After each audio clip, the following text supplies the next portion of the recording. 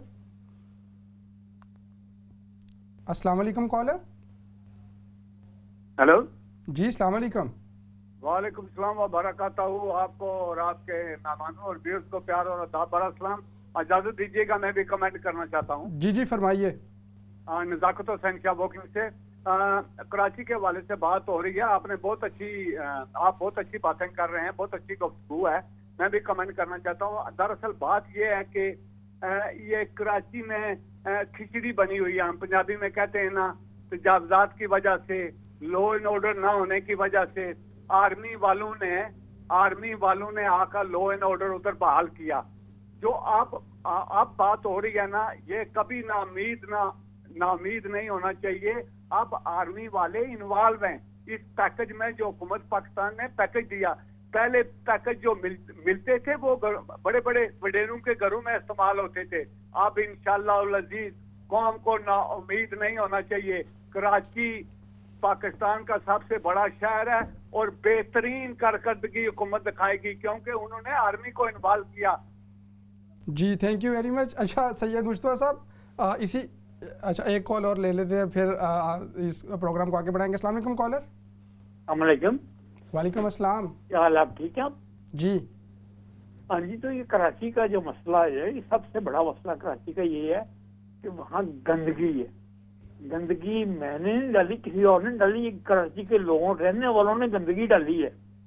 گندگی نہ اردو سپیکنگ ہے, نہ پشتو سپیکنگ ہے, نہ سندھی سپیکنگ ہے, یہ گندگی ہے.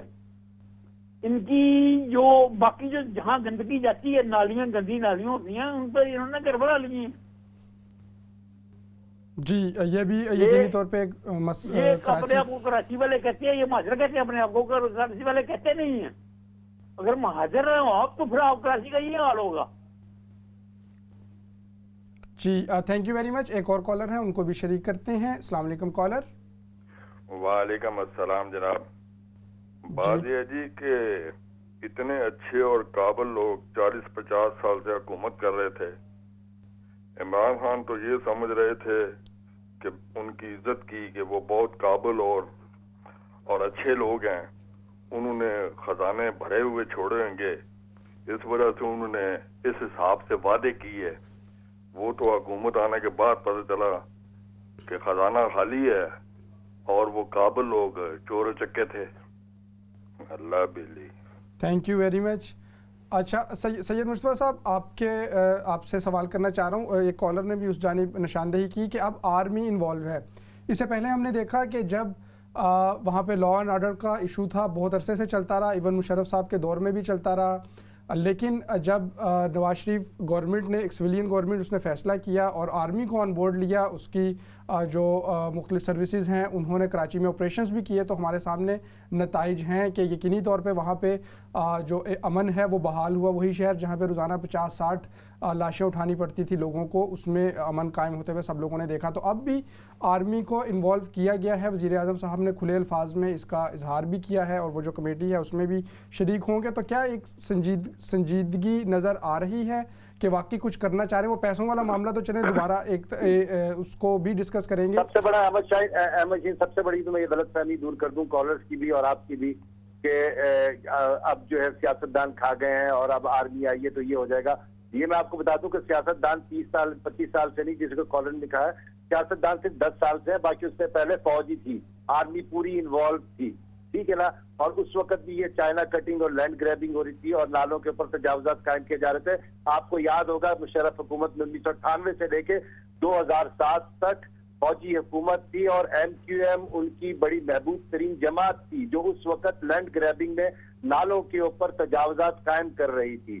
اس کے بعد پیپلز پارٹی کی حکومت بھی آئے, وہ بھی NRO, فوجی حکومت سے NRO کے ذریعے وجود میں آئی, اور اس نے پھر آ کے اس لینڈ گریبنگ کے عمل کو تیز کیا, جس کے نتیجے میں کراچی کی صورتحال آ رہی ہے.